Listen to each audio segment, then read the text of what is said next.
બેટા good evening હો ગઈ. Good evening everyone. Good evening. આજે તમને ખબર છે શું છે જે આપણે ભારતે વિશ્વને ભેટમાં આપેલું છે ઇન્ટરનેશનલ યોગા ડે. યોગા તો કરવા જરૂરી છે. તો આજે આપણે એક નવો યોગા કરીએ. ઈ છે લાફ્ટર યોગા. તો ચાલો એક હાસ્ય પદક સફર ઉપર. એકવાર એક છોકરો હતો. ઈ સ્કૂલ સીડી લઈને જતો હતો. તો એના મિત્ર આવીને એને પૂછે છે કે અલ્યા સીડી કાને જાય છે સ્કૂલે? તો કે હવે મને એક શિક્ષકે બોલી ઉડતી રકાબીની શોધ કોણે કરી અને ક્યાં જોવા મળે છે.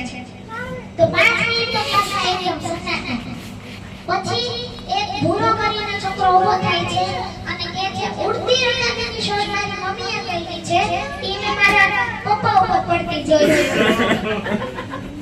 જમાનાની સ્ત્રીઓ હતી ઈ બાળકોને હિંચકામાં રાખીને અને હાલડા રાખી અને પ્રેમથી સુવડાવતી. અને હવેની જમાનાની બહેનો જો હિંચકામાં નાખી જોરથી હિંચકા નાખે ને તે અરર આયો તારો બાપો ટાયો.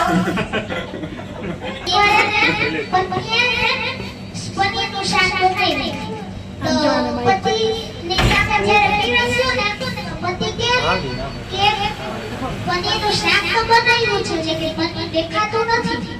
તો પત્ની કે ચૂપચાપ ખાઈ લ્યો. આ ડીશનું નામ ખોયા પનીર છે. એક પત્નીએ પત્નીને કીધું કે જો તો ખરી સમય કેટલો જલ્દી જાય કે બોલતા બોલતા મને 25 વર્ષ થઈ ગયા. તો કે પતિ તને બોલતા બોલતા 25 વર્ષ થયા છે, મને તો આવડતા 25 વર્ષ થયા છે. Thank you. પરિણામ કઈ ચટચટા જોક્સ છે. એને સમજવું કેટલું અઘરું છે. આ નાની ઉંમરના છોકરાએ તેને જોઈ લીધી. આ લાડુ ખાવામાં કોઈ રસ નથી. આ લાડુ તીખા છે ભાઈ. અમે માણ્યા હોય કોઈ